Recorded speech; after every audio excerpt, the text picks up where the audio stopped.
Buenas tardes a todos. Mi nombre es Luz Marina Rivas, soy la coordinadora de la maestría en Literatura y Cultura del Instituto Caro y Cuervo y esta tarde tenemos el honor de asistir a la conferencia de Tulio Hernández. Es un invitado de lujo, voy a presentarlo. Él es sociólogo, escritor, profesor universitario, columnista de prensa y gestor cultural venezolano. Ha trabajado desde diversas perspectivas, la sociología, los imaginarios, la gestión cultural, la literatura, las relaciones entre cultura y ciudad. Dirige desde hace más de 20 años la Cátedra Permanente de Imágenes Urbanas, auspiciada por la Fundación para la Cultura Urbana de Venezuela.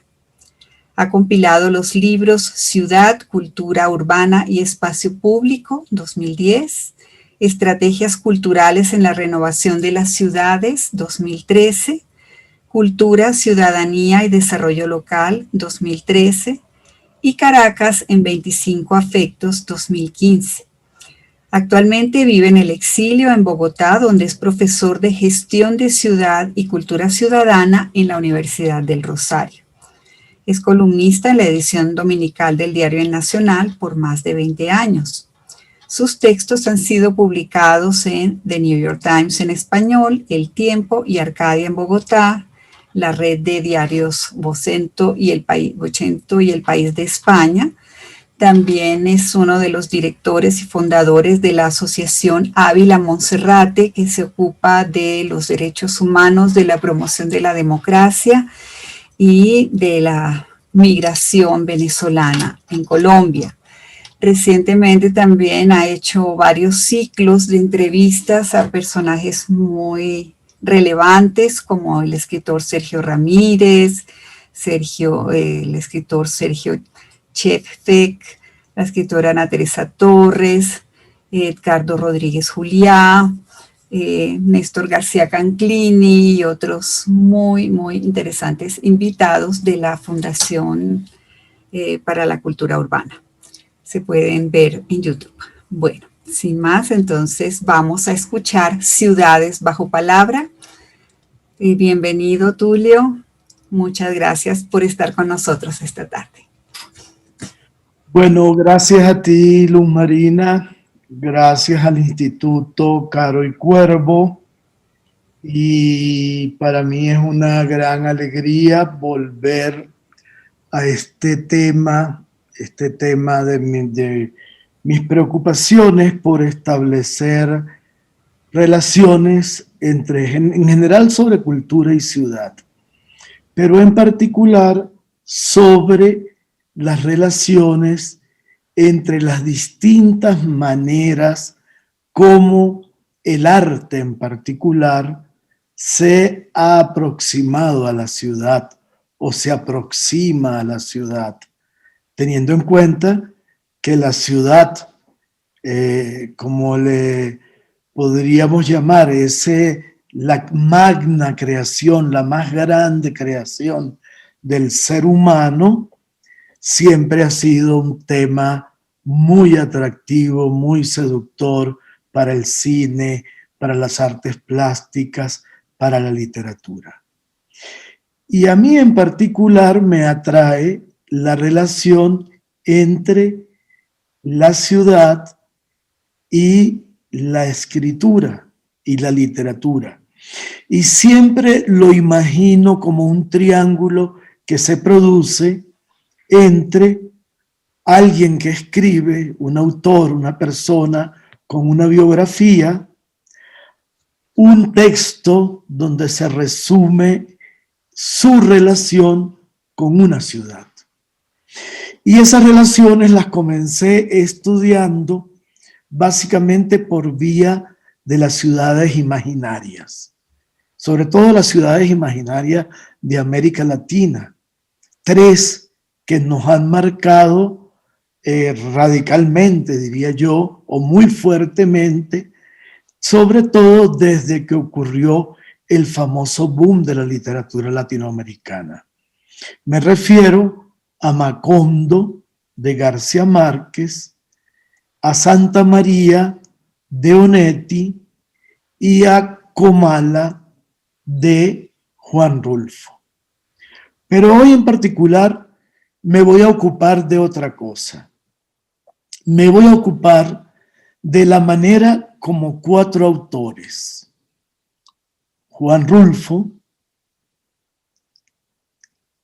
Elías Canetti, Orhan Pamuk y Guillermo Cabrera Infante se han ocupado de 4 ciudades. Y comienzo compartiendo con ustedes unas pequeñas ideas de apertura. Dice así: ciudades bajo palabra. Elías Canetti estuvo de paso por Marrakech en 1954. Fue como parte de un equipo británico que producía una película. Tomó apuntes que luego olvidó. Y 20 años después, en 1974, recuperó las notas que había escrito y las convirtió en un libro de viajes, un texto excepcional, agudo, revelador. Más que un cuaderno de viajes, es una colección de 14 relatos breves resultante de su deambular durante 4 semanas por los barrios árabes y judíos de aquella ciudad laberíntica. No son relatos de ficción, sino escenas detalladas de la aguda capacidad de observación de alguien que mira en silencio y nos revela lo inesperado, lo insólito y lo exótico que encuentra, tratando de develar el espíritu profundo de esa ciudad, geográficamente muy cercana de Europa, desde Barcelona, por ejemplo, hasta Marrakech, que está en el centro de Marruecos, se puede tomar un vuelo de 3 horas, lo cual es una distancia muy cercana. Más lejos está cualquier otra ciudad europea. Entonces, y que encuentra de develar el espíritu profundo de una ciudad geográficamente muy cercana de Europa, pero culturalmente muy distante y además colocadas de espaldas a la civilización occidental. No olvidemos que Canetti es un escritor judío español nacido en Bulgaria, que habla y escribe en alemán, que vivió muchos años en Inglaterra, de modo que estamos hablando de una persona que está muy atenta a las diversidades y a los cambios de los países que le ha tocado vivir o que le había tocado vivir. Por eso, Las voces de Marrakech, como se titula el primer libro del cual vamos a hablar hoy, es una especie de etnografía fantástica, de narrativa de muy alta calidad, pero que no es una creación de ficción, sino, vamos a llamarlo así, una ficción realista. Ese es nuestro primer libro. Orhan Pamuk, en cambio, no fue un viajero a una ciudad, sino que escribe de la ciudad donde él nació, de la misma ciudad donde nacieron sus padres y nacieron sus abuelos y nacieron buena parte de sus ancestros que él conoce.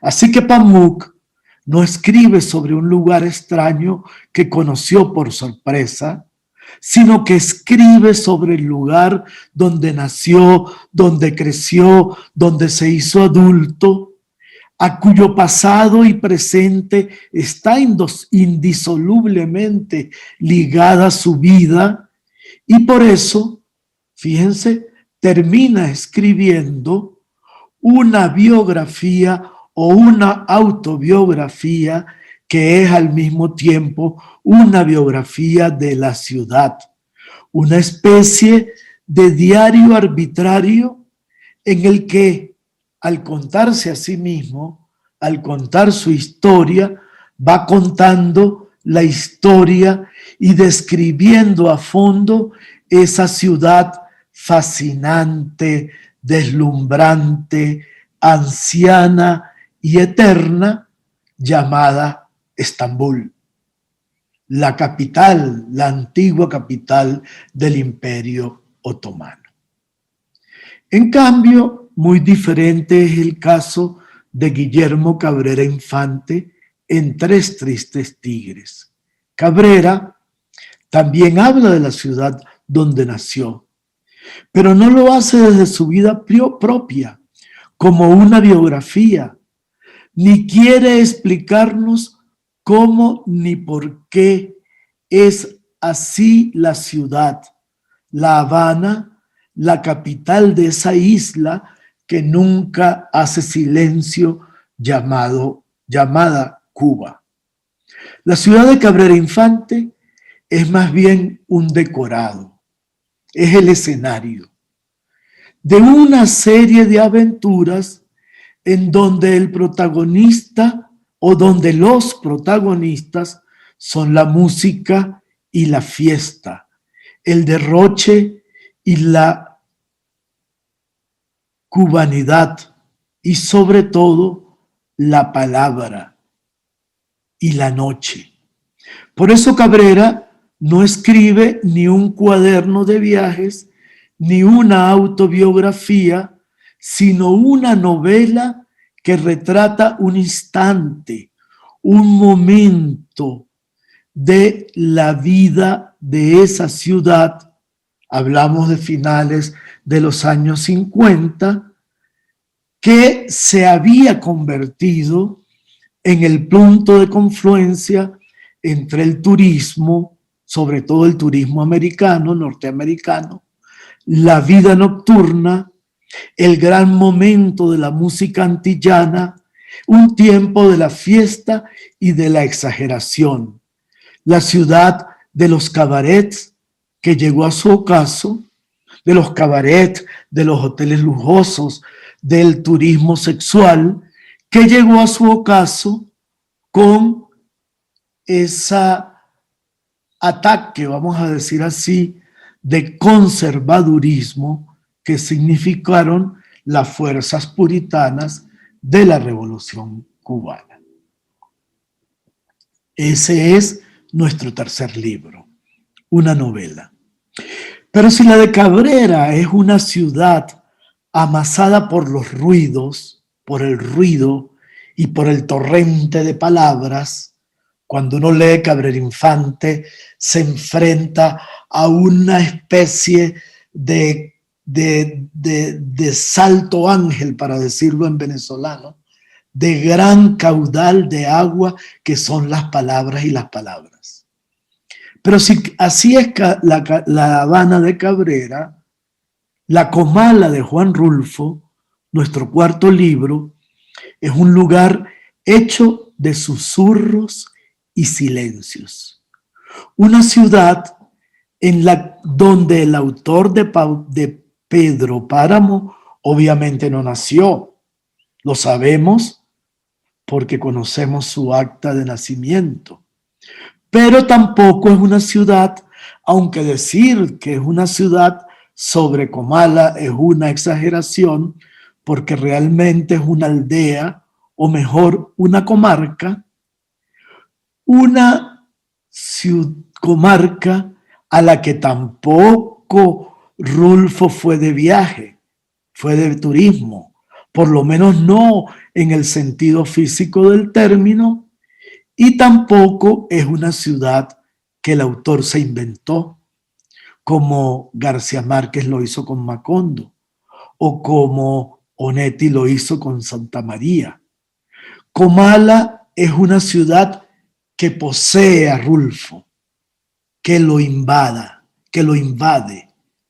porque Rulfo tenía necesariamente que terminar construyendo, reconstruyendo o imaginando a Comala. Porque Comala es una ciudad, una comarca a la que nadie entra y de la que nadie sale. Una pequeña aldea que está tan muerta como sus habitantes. Y de esas 4 ciudades, de esas 4 escrituras y de esos 4 autores es de lo que vamos a hablar esta tarde en este catastrófico año del 2020 que ya está terminando y cuando la lluvia, además de la pandemia, nos amenaza por todos lados, nosotros vamos a refugiarnos en estas 4 ciudades. Hablemos primero de Comala, que como dije, es una comarca hecha de silencios, ecos y murmullos. Esa frase se la debo a Nuria Amat, quien ha hecho un hermosísimo libro sobre Juan Rulfo. ¿Cómo dice usted que se llama el pueblo que se ve allá abajo? Comala, señor. ¿Está seguro de que ya es Comala? Seguro, señor. ¿Y por qué eso se ve tan triste? Son los tiempos, señor. Con este diálogo, escrito apenas en la 2ª página del libro, Juan Rulfo introduce al lector en un territorio del que el lector no volverá a salir, o por lo menos no volverá a regresar a la vida real de la que partió hasta llegar a las últimas líneas de la breve novela en donde el autor nos despide al lector y nos devuelve la realidad ordinaria con el siguiente párrafo. Comillas. Pedro Páramo respondió: voy para allá, ya voy. Se apoyó en los brazos de Damiana Cisneros e hizo el intento de caminar. Después de unos pasos, cayó suplicando por dentro, pero sin decir una sola palabra. Dio un golpe seco contra la tierra y se fue desmoronando como si fuera un montón de piedras. Cierro comillas. Así termina Pedro Páramo. Se fue desmoronando como si fuera un montón de piedras. Entonces yo agrego, se fue desmoronando como si fuera una aparición, porque, y en eso estamos muchos de acuerdo, mucha gente que estudia a Rulfo, tanto Pedro Páramo como Comala son 2 territorios de aparecidos, de espectros. Como la mayoría de los personajes que habitan en los pocos y además breves relatos de Rulfo, y no crea que sea necesario recordarles a ustedes que Comala no es un escenario, sino es otro personaje con tanta vida propia, aunque en el caso de Rulfo sería mejor decir con tanta muerte propia como Lubina, como Pedro Páramo, como Venancio, como Damiana Cisneros o como cualquier otro de los personajes que pueblan esta literatura.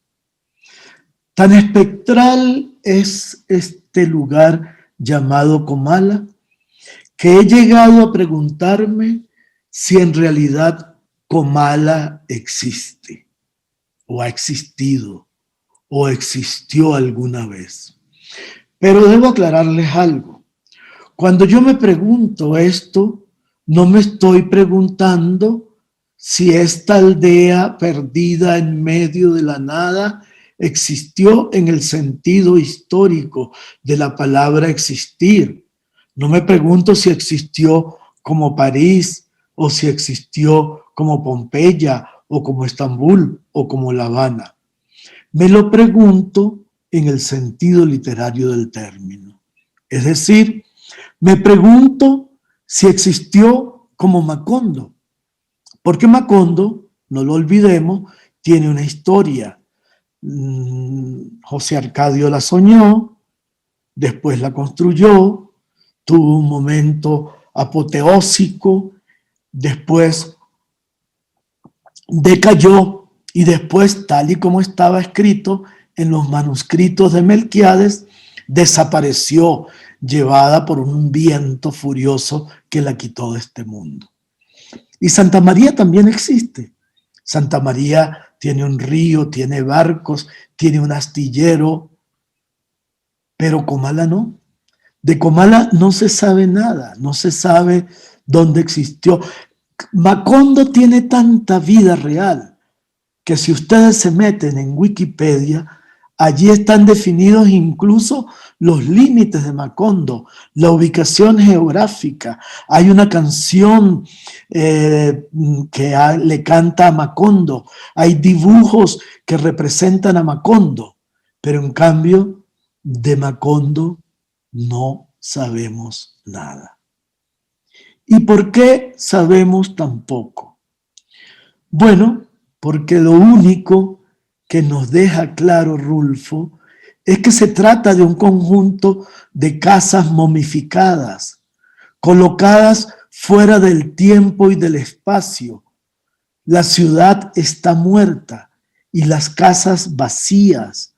Más que un lugar, Comala es un purgatorio, o mejor, un limbo del que nadie entra ni nadie sale. De hecho, la novela comienza cuando el narrador le pregunta a alguien si va bien hacia Comala. Y él le dice, qué bueno, porque hace años que ahí no entra ni sale nadie. Comala, y aquí vuelvo a citar a Nuria Amat, porque me encanta esta frase, es un paisaje del alma, un paraje de la inmortalidad, un territorio de la melancolía. Entonces, hay tres palabras, diría yo, que nos sirven para entender qué es en realidad Comala. Y esas palabras son silencios, ecos y murmullos. Porque de eso es de lo que está hecho esta ciudad. Hay dos cosas que me llaman profundamente la razón, la atención en este triángulo del que hablé al comienzo, entre una ciudad, una escritura y un autor. Y es que hurgando en la biografía de Juan Rulfo, nos encontramos con que es un huérfano, con que su madre murió cuando era muy pequeño, su padre también, tuvo que ir a vivir a un orfanato. Y por lo tanto le robo ahora de nuevo las palabras a Nuria Amat. Comala, como los huérfanos y como los abandonados, carece de biografía. Como los huérfanos, carece de biografía. No sabemos quién la fundó, no sabemos cuál es su destino, no sabemos quién la soñó, no sabemos si existe o no existe y solo sabemos otra clave que me parece fundamental y es el calor. Para entender este lugar fantasmal donde todo parece estar a punto de hervor, de convertirse en vapor, hay una frase fundamental del texto que dice que los muertos, que ahí es tan caliente Comala, que cuando los muertos regresaban, cuando los muertos iban al infierno, regresaban a Comala a buscar su cobija. Esto, pero aquí me voy a detener porque estoy alargando demasiado, me ha hecho pensar en temas interesantísimos. Si los muertos de Comala regresan del infierno a buscar su cobija, ¿cuál será la temperatura de Comala? Lo que también nos obligaría a preguntarnos cuál será la temperatura del infierno. Lo que nos obligaría a buscar a expertos en vulcanología, pero en realidad no vamos a encontrar en ninguno de ellos soluciones a esto. Por lo tanto, quiero compartir con ustedes cómo esta ciudad y esta escritura hecha de silencios y susurros tiene su contraparte en un trabajo fotográfico extraordinario que hizo Rulfo. Perdonen que esta no es lo que estaba buscando. Bueno, lo olvido por los momentos porque no quiero.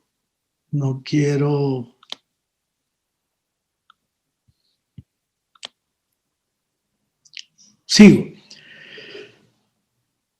Al final les mostraré unas fotografías porque Rulfo, además de escritor, era fotógrafo y trabajaba unos temas tan maravillosos que solamente de ver esas fotografías nosotros podemos. Voy a intentar de nuevo, por favor. ¿Las están viendo? ¿Alguien me puede indicar? Sí, la estamos viendo. Bueno, como muchos de ustedes seguramente, Comala, para los que nos gusta la literatura, es una novela que se lee cuando uno es muy joven y lo deja uno marcado para siempre. Pero con los años después, por cierto que Rulfo estuvo en Venezuela, y una anécdota que se cuenta de Rulfo, porque a él le preguntaban por qué no había escrito más, por qué no se había contentado con 4 obras, decía que era porque su tío Seferino se las contaba y su tío Seferino había muerto. Y eso lo contó en el aula C de la Universidad Central de Caracas. Pero después conocimos estas fotos y uno va entendiendo a través de este México, a través de este blanco y negro, a través de estas soledades, a través de esta dimensión de la pobreza, a través de estos paisajes y estas lejanías, ¿por qué Comala sí existe? Y porque existe en la cabeza de Juan Rulfo y de ahora en adelante en la literatura y en las fotografías. Ahora vamos a hablar un poquito, y me voy a apresurar porque Comala siempre me hace detener el tiempo, probablemente porque el ritmo interior de cómo ella está escrita lo obliga a hablar a uno de la misma manera. Y demos un salto a un lugar donde el silencio no existe, a La Habana, donde al menos en la era donde escribe Cabrera Infante, todo es vino, desmesura, vino es una metáfora, todo es ron y desmesura hasta el amanecer. Sin embargo, aunque parezca mentira lo que voy a decir, Tres tristes tigres construye una Habana que tampoco es tangible en el sentido arquitectónico de las ciudades, que no es la ciudad de piedra, que no es la ciudad de roca, que no es un espacio urbanístico que no se dedica a describir, como lo hace por lo menos Alejo Carpentier, esos maravillosos edificios que conforman el centro histórico de La Habana, esas calles, esos monumentos, esos conventos, la grandiosidad de sus teatros, lo descomunal de sus palacetes. No, porque Tres Tristes Tigres lo que hace es contar una historia donde reinan tres tipos de materiales. Primero, la literatura a secas, o mejor dicho, las distintas formas como las palabras se pueden poner en orden para recrear lo real desde una perspectiva estética. Hay fragmentos de este libro donde Cabrera Infante, que para mí era un genio, se permite el lujo de escribir sobre La Habana como escribiría, por ejemplo, Carpentier, o como escribiría Lezama Lima, o como escribiría Virgilio Piñero, y lo hace exactamente como ellos lo harían. El segundo elemento del que está hecho Tres Tristes Tigres es de la música. Por todos lados que uno se meta, en Tres Tristes Tigres hay música, como hay música por todos lados donde uno se meta en el Caribe. Hace poco tuve la oportunidad de entrevistar a Edgardo Rodríguez Leal, autor de un libro clave que se titula El entierro de Cortijo, que es uno de los grandes músicos puertorriqueños, y llegábamos a la conclusión de que el Caribe son cuatro cosas: mar, luz, música y habla. Pues bien, ese es el otro componente clave de esta novela y de esta ciudad. Dijimos la literatura, decimos la música, y yo le agrego una: el desparpajo. Una manera gozona, burlona, irreverente, juguetona de estar en la vida. Una manera de burlarse de lo grave, de lo serio, y convertirlo en desplante. Y al desparpajo le agrego dos materiales más: el cine, que es una constante en la obra de Cabrera Infante, autor de un libro inolvidable que se llama Un oficio del siglo XX, que precisamente es ser crítico del cine. Ningún niño, cuando le preguntan de pequeño qué quiere ser de grande, suele decir que quiere ser bombero, ingeniero, médico y hasta político, pero nunca dice que quiere ser crítico de cine. Por eso hablaba de un oficio del siglo XX. Y por último, lo que más me importa, lo que quiero resaltar, es que esta es una ciudad hecha de palabras, de habla, de lengua y sobre todo del habla cubana, de la oralidad cubana. Tal vez por eso la advertencia que hace Cabrera al comienzo de su novela es muy reveladora. Nos explica, comillas, en la advertencia del autor: el libro está escrito en cubano, es decir, escrito en los diferentes dialectos del español que se habla en Cuba, y la escritura no es más que un intento de atrapar la voz humana al vuelo. Las distintas formas del cubano se funden, o creo que se funden, en un solo lenguaje literario. Sin embargo, predomina como un acento el habla de los habaneros y en particular la jerga nocturna, que como en todas las grandes ciudades tiende a ser un idioma secreto. Y esa es la ciudad que nos cuenta Cabrera.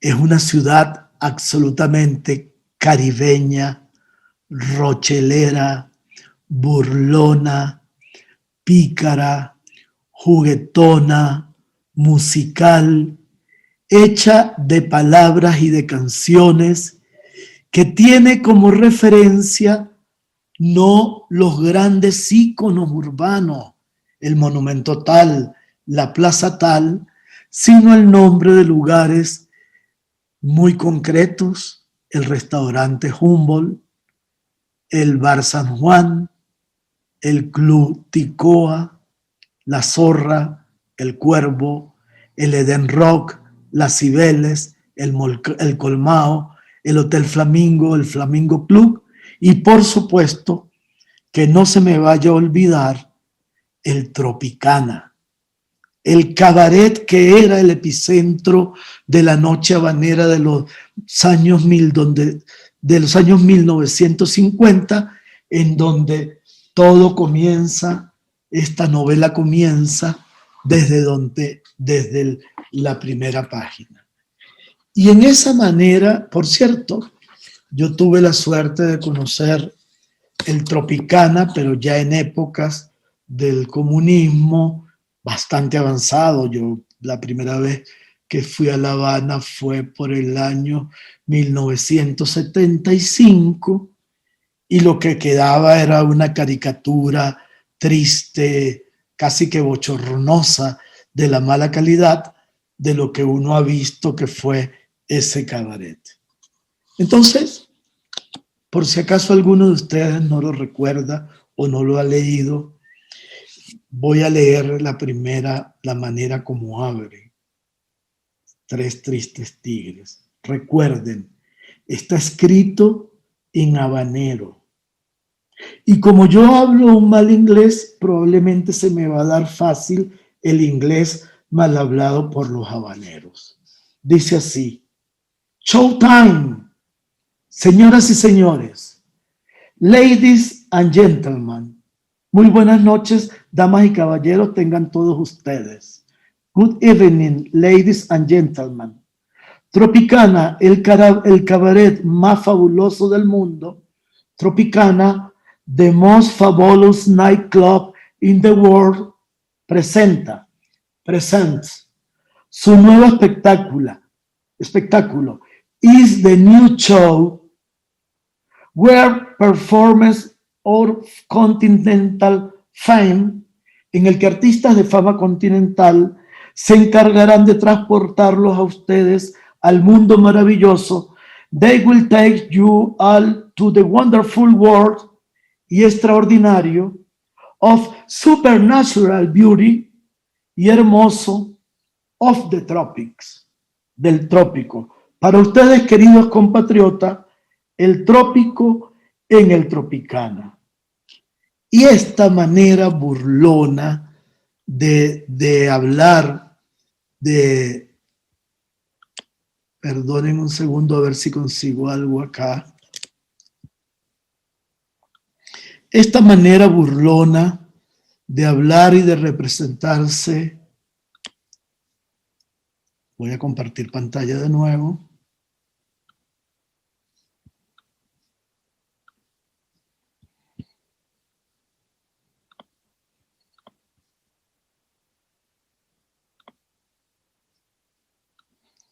Tiene su mejor expresión. ¿Se está viendo? Señor, sí. Pasemos, mi idea era mostrarles un video que da cuenta, así como las fotos de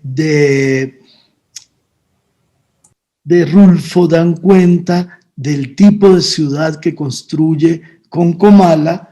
Quería mostrarles a ustedes el tipo de ciudad que construye Cabrera. Y entonces demos un salto hacia la otra ciudad de la que queremos hablar, a Marruecos. Porque esta es, sin lugar a duda, Las Voces de Marrakech, uno de los libros, y aquí se los recomiendo con toda confianza, uno de los libros o una de las crónicas de viajes, aunque la palabra crónica de viaje es insuficiente, más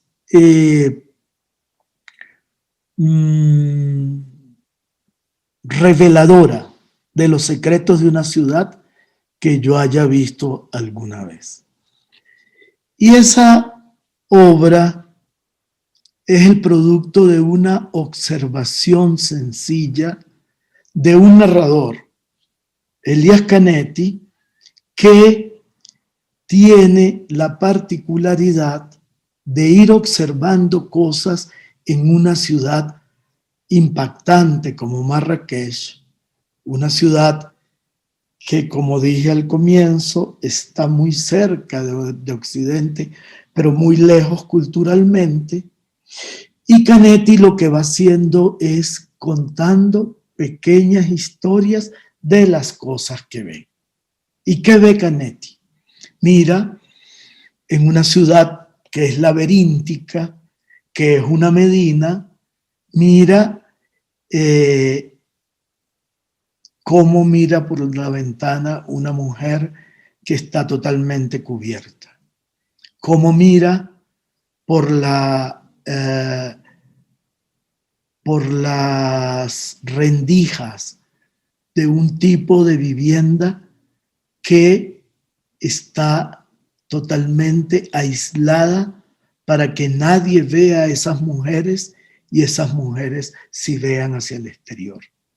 O narra, por ejemplo, cómo un ciego que pide dinero lanza la moneda al aire, la ensaliva, la vuelve a lanzar al aire y medita un rato sobre ella y luego dice exactamente de cuánto es esa moneda. O narra cómo los camellos en las noches, cuando son llevados al matadero, lloran de una manera muy particular. O cómo es que en la Plaza Jafalmá, que es la gran plaza de aquella ciudad extraordinaria, loca, oriental, donde todo el mundo se pierde, una ciudad hecha de arcilla, de arenas, cómo es que ocurre el fenómeno tan venerado por el cine de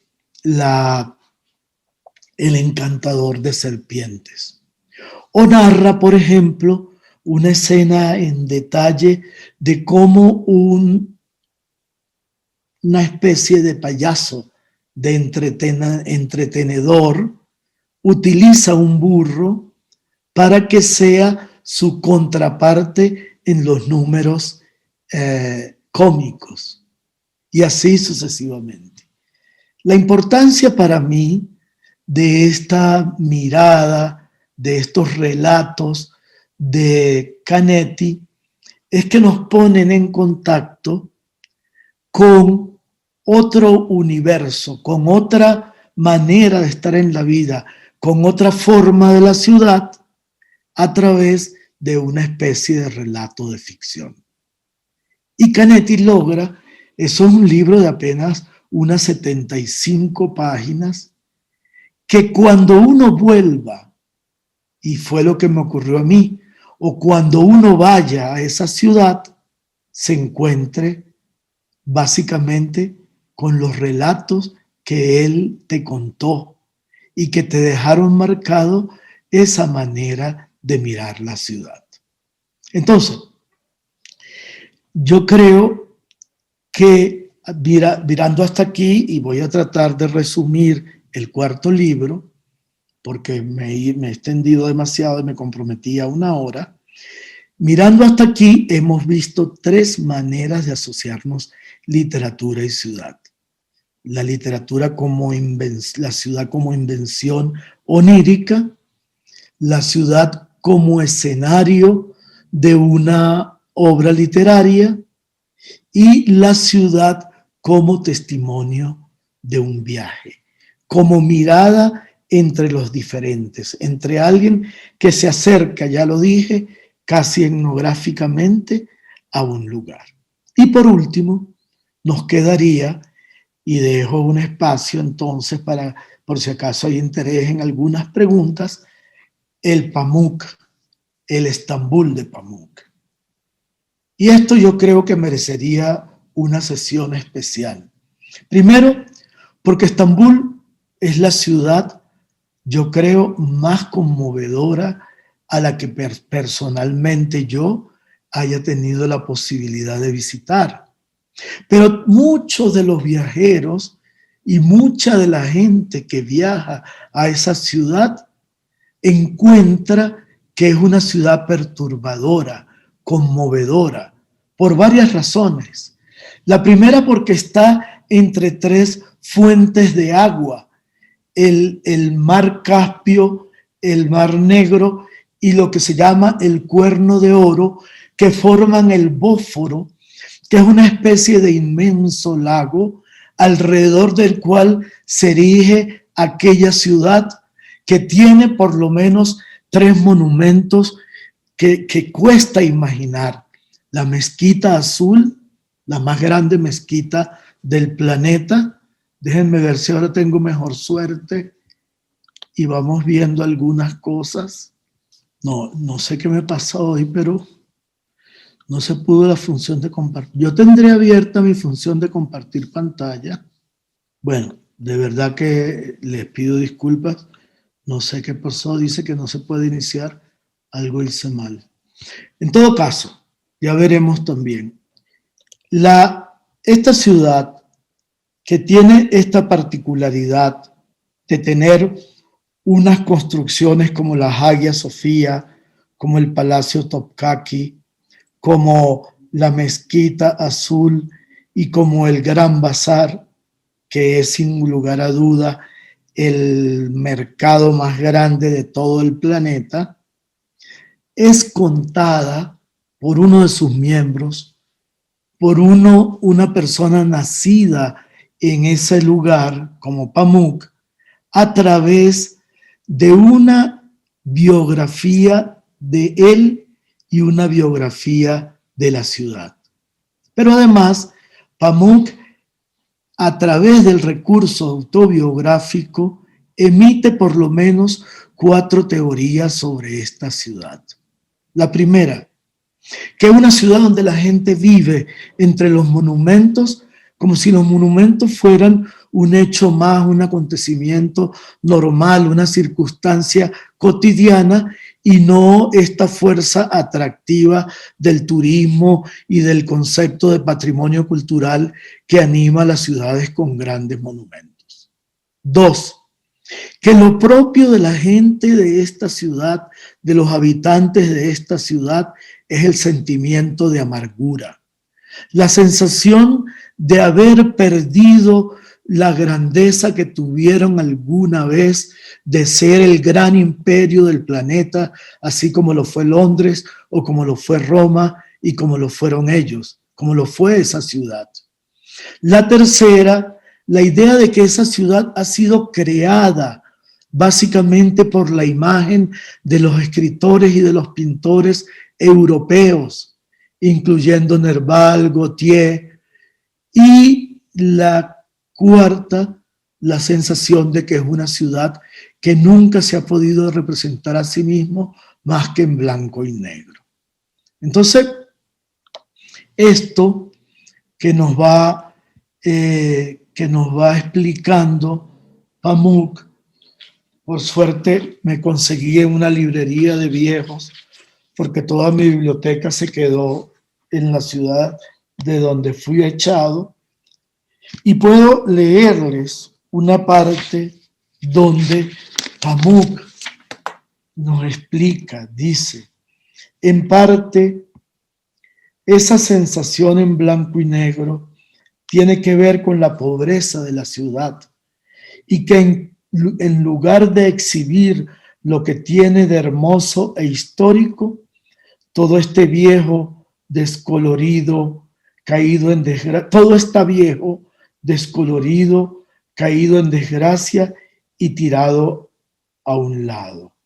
En parte, tiene que ver con la modesta simplicidad de la arquitectura otomana, incluso en sus tiempos de mayor pompa y esplendor, tanto la amargura de ser los supervivientes de un gran imperio, como el que, comparado con los europeos, los estambulíes están condenados a sufrir una especie de pobreza opresiva, como quien padece una enfermedad incurable, alimentan también este espíritu introvertido de la ciudad.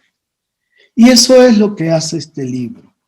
Pamuk va a través de los apartamentos donde ha vivido, a través de anécdotas familiares, a través de fotografías de distintas etapas de la ciudad, a través de la investigación sobre un grupo de historiadores, caricaturistas, cronistas, muchos de ellos con una vida muy difícil, que se han dedicado a mantener la imagen y la memoria de esta ciudad prodigiosa, va armando una especie de gran fresco de una ciudad que tiene la particularidad de que una vez que la visitas, todas las demás ciudades que has conocido cambian de significado.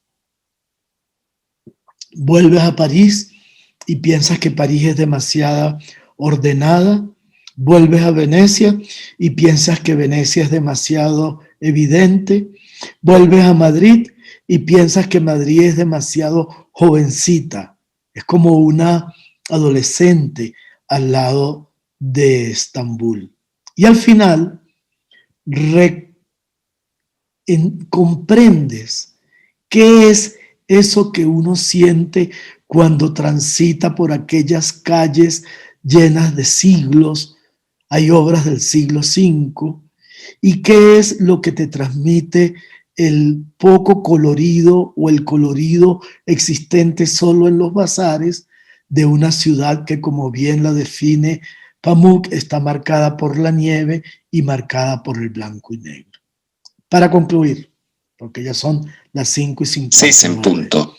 Para concluir, en un libro que tuve la suerte de compilar llamado Ciudad, Cultura y Espacio Público, un escritor venezolano de origen español, un filósofo, Juan Nuño, se preguntaba ¿qué pasaría si no existiesen ciudades? Y se respondía, no existirían los individuos, es decir, los hombres libres, porque a su juicio es en las ciudades donde el hombre realiza mejor su libertad. Fuera de ellas, escribe Nuño, solo existe la tribu, la errancia, el nomadismo.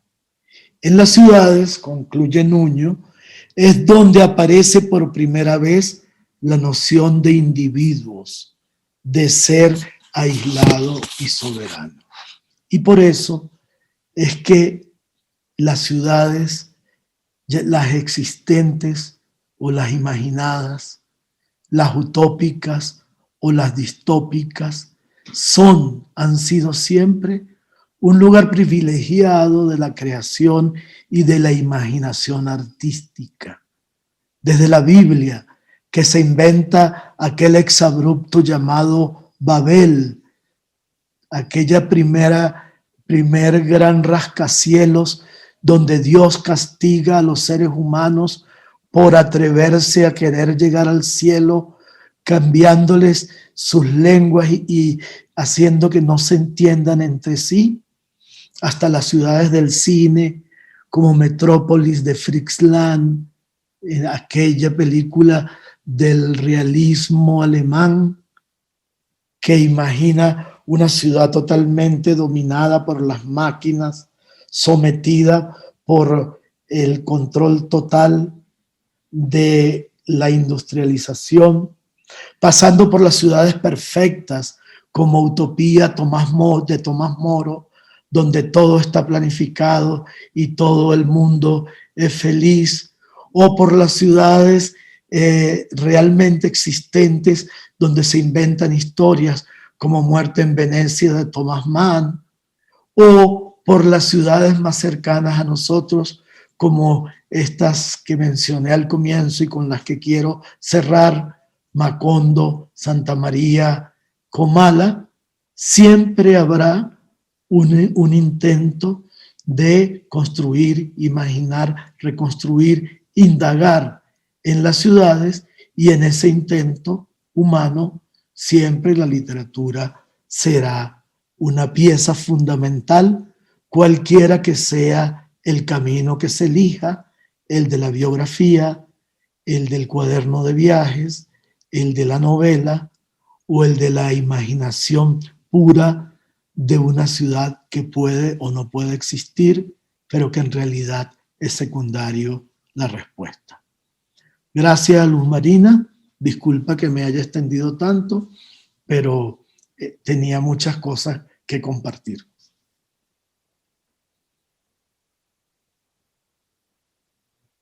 No se oye. No se oye. Ahora sí. Ya, bueno, entonces vamos a abrir un espacio para preguntas de nuestros invitados, de nuestro público, y mientras se van animando, yo quería hacer algunos comentarios. Cuando hablas de Comala y de La Habana, que son, por supuesto, polos opuestos, porque tenemos esta aldea perdida en el Jalisco mexicano, tal vez, o simplemente en el mundo onírico de Rulfo, y La Habana, son ciudades percibidas con el oído. Es decir, nos hablabas de esta Comala de susurros, de silencios, de voces que se oyen, no se sabe desde dónde, y de La Habana, que es ruidosa, que es una ciudad hablada y cantada también. Y en efecto, pues encontramos una cantidad de hablas y escrituras populares de todo tipo en Los Tres Tristes Tigres. Y luego nos hablas de Marruecos y Estambul como ciudades que más bien apelan a la vista, son ciudades miradas y sentidas. Me llama mucho la atención qué es lo que le llama la atención a Elías Canetti, una ciudad de celosías, de sitios ocultos a los que no se puede acceder, de camellos que lloran, de el ciego que logra ver la moneda. Y por otra parte, Estambul, una ciudad opresiva en blanco y negro, para la que su magnífica arquitectura no parece contar tanto. Entonces, me llama la atención entonces que estas ciudades literarias son ciudades sentidas y aprehendidas desde los sentidos. ¿Qué puedes decir de eso? No, muy bonita la reflexión. Y ahora que lo dices, es curioso porque esa definición de ciudad hecha de susurros y de silencios, hay un párrafo que, mira qué casualidad, yo lo tenía, había pensado en leerlo, porque es como que después de tanto pensar y leer este libro, encuentro que efectivamente es el sonido fundamental en Comala. Y además, en la biografía de Rulfo me he encontrado que su abuelo era el organista de una iglesia de Jalisco y que eso tenía mucha influencia en él. Pero fíjate esta conversación. Damiana Cisneros le dice al narrador: este pueblo está lleno de ecos. Tal parece que estuvieran encerrados en el hueco de las paredes o debajo de las piedras. Cuando caminas, sientes que te van pisando los pasos. Oyes crujidos, risas, unas risas ya muy viejas como cansadas de reír y voces ya desgastadas por el uso. Todo eso oyes. pienso que llegará el día en que estos sonidos se apaguen. Entonces, y dice después que pasó mucho tiempo yendo a una fiesta y termina diciendo, luego dejé de oírla, ya que la alegría cansa. Por eso no me extraña que aquello terminara. Y efectivamente, y más que sonora, Cabrera Infante es una novela de la sensualidad, del erotismo, de los olores, de la desmesura. Hay una, lamentablemente soy un torpe y no pude ponerla, pero yo quería mostrarles hay un fragmento que se llama Ella cantaba boleros, sí, en Cabrera Infante. Y eso tiene que ver con la Freddy, que es un personaje de la música popular cubana, una gorda, inmensa, trans, que canta como un dios. Y entonces, pero que además la historia es que ella llegó una noche porque la consiguieron cantando en un lugar muy, muy atractivo y alguien la llevó a su casa y después no pudo echarla más. Entonces, en verdad, tenemos dos mundos contrapuestos, porque del otro lado, las confesiones de Pamuk, este sentimiento de melancolía, de amargura, este reino del blanco y negro y de la nieve, tiene que ver mucho con unas ciudades descritas menos desde el eros y desde la sensualidad y más de una gran reflexión. Mientras que la ciudad de Canetti, yo no lo acompaño a él en sus apreciaciones.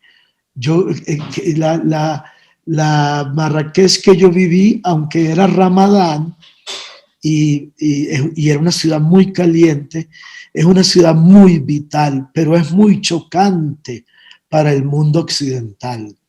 Puede parecer sucia para los estándares de asepsia occidentales, puede parecer desordenada, todo occidental se pierde, no hay ninguna orden reticular, no hay avenidas que terminen en la misma línea donde comienzan, y entonces son ciudades que perturban la idea de orden, incluso la idea de centro que tenemos quienes hemos heredado la ciudad hispánica, ¿no?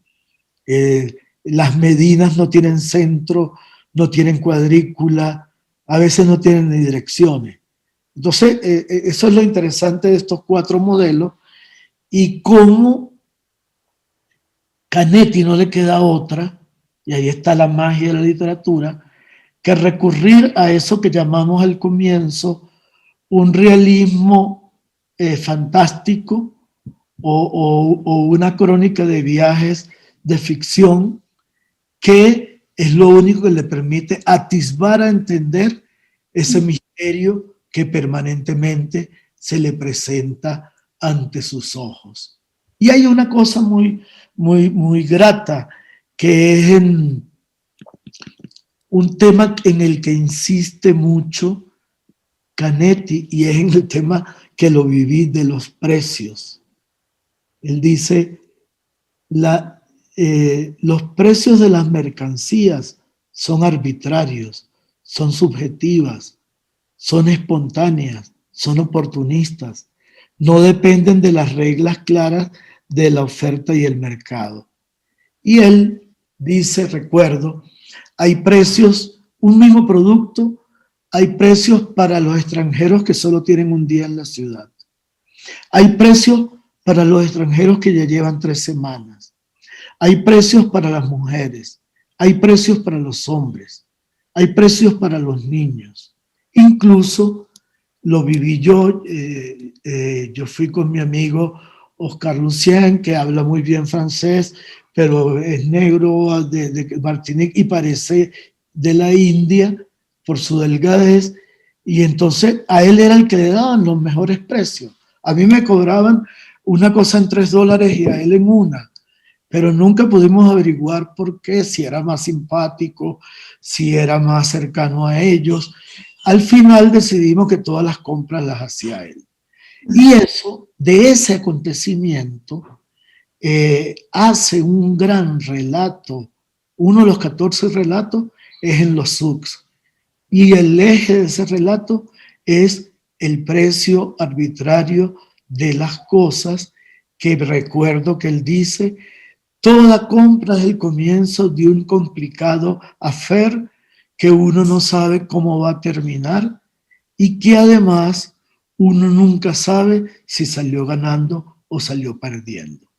Pero ese elemento destaca un componente clave de la ciudad y es uno de los imaginarios que tenemos del mundo oriental, que también se reproduce en Estambul, que es el imaginario del comercio, del encantamiento por la venta y la compra y por el regateo. Bueno, aquí hay dos preguntas, Tulio. En redes pregunta Pierre Henry Fernández: ¿qué recomiendas a los escritores? ¿Escribir en primera persona o tercera persona? Y Eduardo Castillo dice: buenas tardes, ¿qué opinión surge sobre la ciudad en Los Pasos Perdidos de Carpentier, en donde la búsqueda es el sonido, pero alejado de esa ciudad pretenciosa y lejana y que se redescubre en la selva? Bueno, yo creo que la primera pregunta es muy, digamos, es como obvia, con lo que hemos tocado hoy.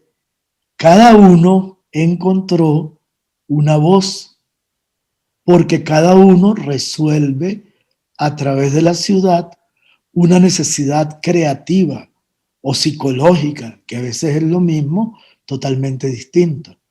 Por eso, ¿cómo puede Pamuk hablar de esa ciudad que la lleva en el hígado, que la lleva en el ADN, de otra manera que no sea a través de la biografía, de su compromiso personal con él? Pero en cambio Cabrera no habla ni siquiera en primera persona, ni es un narrador omnisciente. Son cientos de personas que hablan y escriben y hablan además en distintas hablas, en el sentido estricto de la diferencia entre lengua y habla. Es decir, la misma lengua en distintas hablas. Y una de las cosas más interesantes es que cuando él deja hablar, por ejemplo, a las mujeres de origen popular, Querida Estelvina. ¿Ah? Querida Estelvina. Está recuperando y dándole dignidad a un habla que los académicos cubanos lo querían matar, porque está violando las normas de la academia de lo que debe ser el correcto hablar en español. Entonces, digamos, yo creo que cada autor tiene no solo cada autor, cada relato o cada tema tiene sus necesidades. Perdónenme que me vaya del tema de las ciudades, pero por ejemplo, cuando uno piensa en Tabucchi a veces habla él, a veces cuenta cómo habla el otro. Recuerden, sostiene Pereira, donde él, utilizando un mecanismo propio de los juicios, de la escritura con la que se reseñan los juicios, los procesos judiciales, va contando la vida de Pereira, aparentemente contada por él, a través de un pie de arranque que se dice: sostiene Pereira que aquella tarde, y arranca el cuento. Entonces, digamos, yo creo que yo no soy un escritor, un experto precisamente en literatura, pero me parece bonito el ejemplo que hemos puesto hoy, donde cada uno encuentra un género, un yo que habla o uno que hace silencio de acuerdo a las necesidades expresivas y del tema elegido. Con lo de Carpentier, yo creo que tú mismo te diste la respuesta. O sea, la tienes, la has enunciado. Porque Carpentier, y esto es interesante, ahorita cuando estuve con Rodríguez Juliá hablando del tema de la música en la escritura del Caribe, no solamente en Cabrera Infante, sino por ejemplo en otros escritores como La Guaracha del Macho Camacho, Vengo a decirle adiós a los muchachos, de todo lo que se ha escrito sobre Daniel Santos, Si yo fuera Pedro Infante, en fin. A diferencia, me comentaba Edgardo, que la historia de la música que hace Carpentier no le da mucha importancia, no se toma realmente en serio el tema de la música popular. Entonces, lo fascinante, digamos, de Cabrera Infante y de la relación entre La Habana y la música es que esta novela está cruzada por la presencia de Benny Moré como personaje real, mezclándolo con situaciones irreales, de Ignacio Piñero, que no lo escribe Ignacio, sino Ignacio, INSIO, de Elena Burke, que desapareció en el fidelismo y después reapareció con Kuder, en fin. Entonces, bueno, me parece que también es casi imposible hablar de las ciudades del Caribe sin hablar de la música, ¿no? Uh-huh. Ok. Otra cosita se me ocurre. ¿Cómo escribirías a Bogotá? Bueno, fíjate, yo he pensado mucho en Bogotá a través del habla. José Ignacio Cabruja, que era muy gracioso, como ustedes saben, para los que no son venezolanos o no sepan, José Ignacio era un dramaturgo muy peculiar en Venezuela, hizo cine, hizo telenovela, hizo teatro, hizo ópera, y era el columnista más importante que tuvo y que creo ha tenido, más influyente que ha tenido Venezuela. José Ignacio, que era un pícaro, decía que Bogotá no era una ciudad, que Bogotá era un habla, porque en Bogotá todo se pedía y se decía de una manera sugestiva, que era el único lugar donde para firmar un cheque o para firmar una cuenta de 10 millones de pesos, el que lo atendía le decía, señor Cabruja, ¿me regala su firma? Él decía que ese regala, ¿no? Y hacía muchos chistes con el qué pena con usted. Él decía, vino un mesonero, me echó encima la taza de café, me arruinó el traje con la reunión que iba y me dijo de una manera tan convincente, qué pena con usted, que a mí me provocó abrazarlo y pedirle perdón por haberme echado la taza de café encima. Entonces, yo creo, yo tengo anotadas, desde que vivo acá, cantidad de expresiones, porque, bueno, y tú estás en el Carro y Cuervo, pero yo creo que esta es una ciudad, sin ser caribeña por otras vías, una ciudad del habla. Aquí hay un gran encantamiento con las maneras de decir las cosas. Por un lado está el reino del eufemismo. Tengo el caso de una exalumna muy joven que se fue a Cataluña y le dijo, me regala el periódico, y el hombre se puso bravo y dijo, aquí no regalamos nada, aquí vendemos todo. Y claro, son dos universos lingüísticos. El catalán todo es directo, todo es inmediato, todo es transparente, y en Bogotá el habla, la manera de decir las cosas. Recuerdo la primera vez que alguien, una muchacha hace muchos años, me preguntó, ¿usted me pensó? Y me pareció una frase extraordinaria. O el agua no es fría ni caliente, sino al tiempo o al clima. O creo que Bogotá bien merece, pero una reflexión, pero no por ese mito de que se hable el mejor español de América, que no hay mejor español ni peor, pero sí creo que es un habla formidable y que hay en la gente, en la más común, en la menos formada académicamente, una educación, una gracia, una riqueza de vocabulario que me parece sumamente interesante por este mismo tema de que me ha interesado el habla caribeña, ¿no? Pero por otro lado, aquí hay también unas cuantas literaturas de la ciudad. A mí me tiene muy impactado la forma de las ruinas de Juan Gabriel Vázquez, porque es una mirada de Bogotá que tiene que ver directamente con la violencia. Una ciudad tan, pero tan marcada por la violencia, que el otro día le hice un tour a un grupo de amigos basado en el libro de Juan Gabriel Vázquez sobre los lugares de asesinatos grandes. Empezando por un restaurante, el Posato, no recuerdo el nombre, un restaurante italiano donde un hombre mató, un excombatiente de Vietnam, mató a muchos, hasta pasar por donde mataron a Uribe, donde mataron a Gaitán, donde volaron a tal, donde mataron a los jueces de la Corte Suprema. Entonces, él nos va contando una ciudad cuyos íconos decisivos son los asesinatos políticos. Entonces, es otra manera de contar una ciudad que pensando en Mayarino, en Gonzalo Mayarino, también cuenta una ciudad desde las enfermedades y los crímenes, pero de comienzo de siglo, ¿no? Creo que es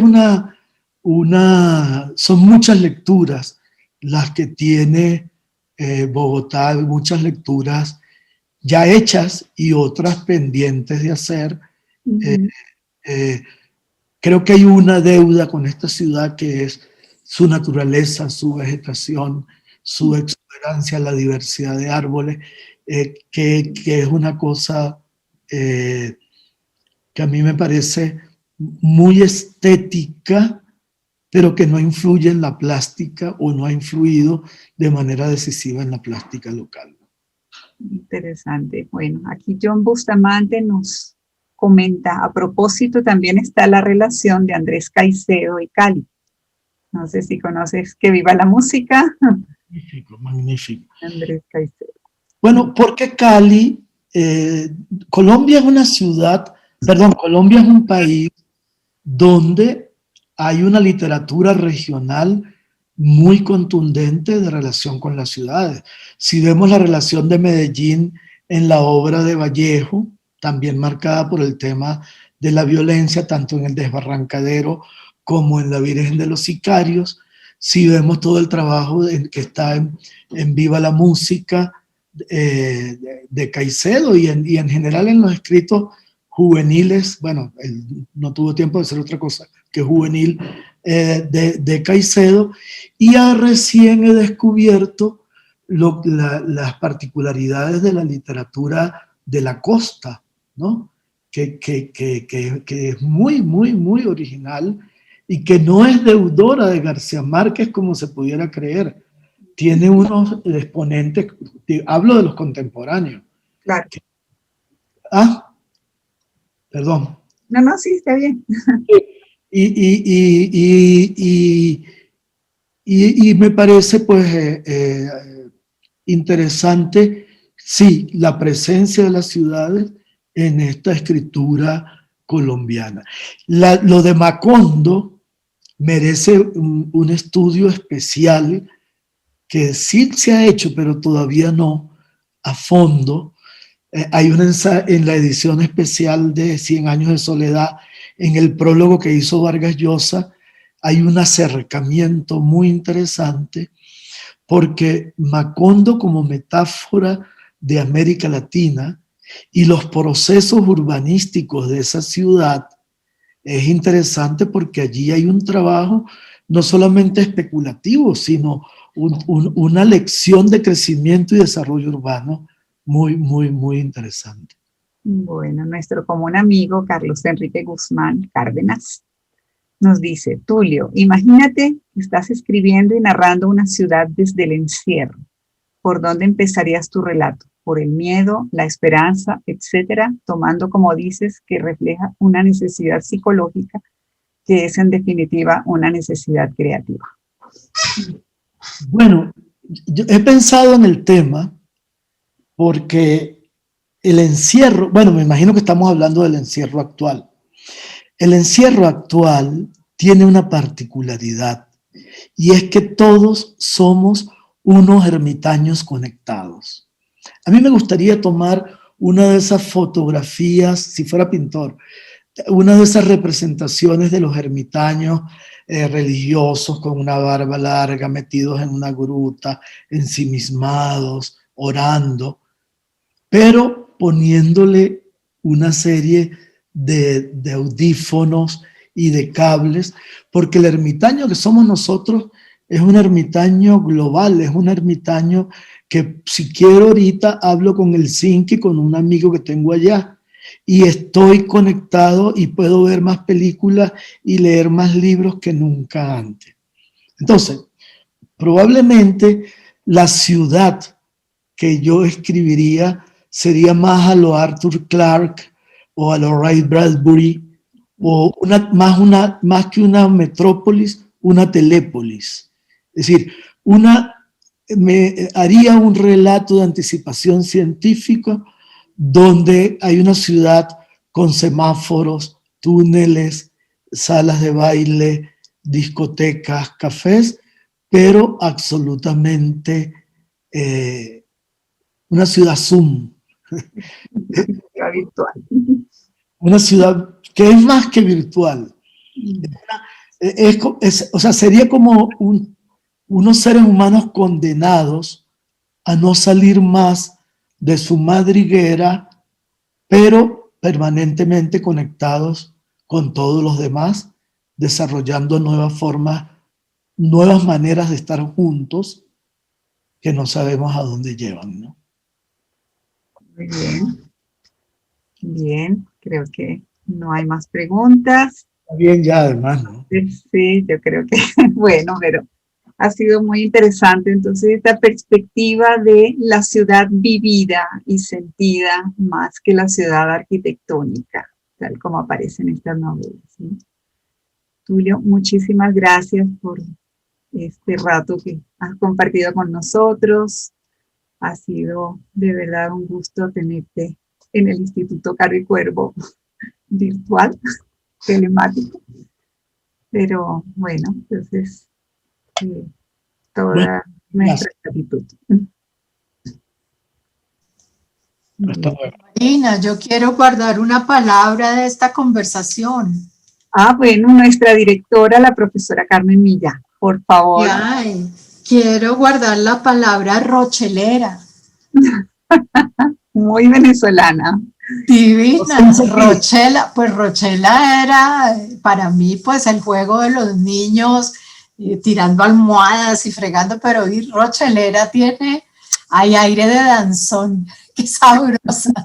Muchas gracias, Tulio, muy querido. La Rochela original tiene que ver, creo, me corrigen, con las fugas de los negros cimarrones. Exacto. Mira, esa era la Rochela. Y de ahí viene como esas fugas y esas poblaciones tenían toda esta capacidad celebratoria de la cultura afro. Creo que de ahí viene la Rochela. Y para mí es muy importante porque en mi casa siempre mi padre en medio del comedor me gritaba, deja la Rochelita, y era una amenaza severa. Muchísimas gracias, delicioso. Muchas gracias, profesora. Muy bien, bueno, entonces esperamos volvernos a encontrar. Muchas gracias. Hasta luego. Hasta luego. Gracias entonces a todos los que nos acompañaron.